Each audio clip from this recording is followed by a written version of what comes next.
In this video, we're going to look at the journey of the mother wound in women. Come on this little journey with me. Here's a little girl and here's her mother. Maybe the mother was born in the 40s or the 50s, etc. She has her own generational trauma. She has her own dysfunctional picked up habits as a result of her life experience. And the mother wound just means lack of parenting.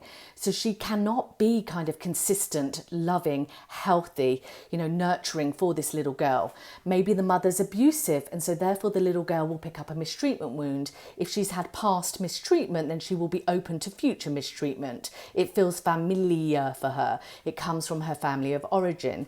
If the mother is unavailable, neglectful, abandoning, then the little girl will pick up her own abandonment wound, whereby she will choose avoidant people, unavailable people. She will get triggered around distance or lack of love in relationships.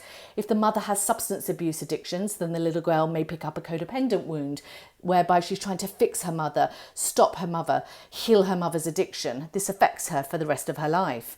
Maybe the little girl has just modeled any generational trauma or dysfunctional habits. We either psychologically model our parents' habits or we choose to not model it at the very time in the past. So a mother wound has lifelong consequences for a woman in that her belief systems will be negative, negative self-perceptions such as I am unlovable, I am not good enough as a result of this past trauma. She may have emotional habits such as core shame, anxiety, depression, hypervigilance, again from this past trauma. She'll have a bunch of behavioural habits that tie into these relevant wounds. She'll have triggers and she'll struggle in her relationships. She will struggle in her relationship with her mother. She will struggle in her relationships with other women, and she will struggle in her relationships that are intimate.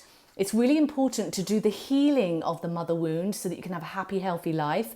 And you can do that via, number one, healing out the past trauma that you're carrying somatically. So all of those events, all of those kind of cellular memories that you're holding, all that initial emotional and or physical hurt that you're holding in your being, you can work with a somatic therapist, or a kind of EMDR therapist, going in and releasing out that past trauma. Secondly, working on your resentment, releasing it.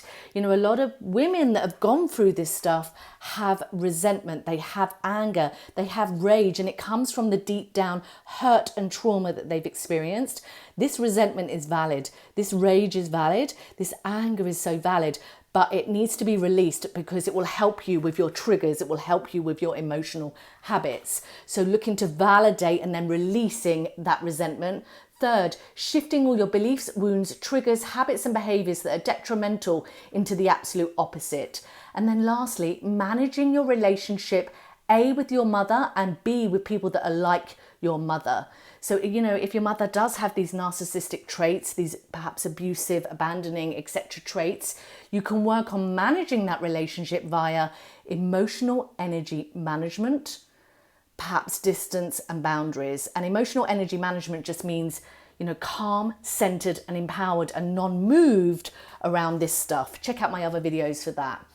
But in London in October, I have a one-day in-person seminar called ASCENSION. In that seminar, we work on identifying and healing your mother and father wounds. We do somatic work, we work on triggers, we work on self-love, we work on boundaries. Sign up for that, guys. Let's heal together, and I hope this video helped you. Take care now.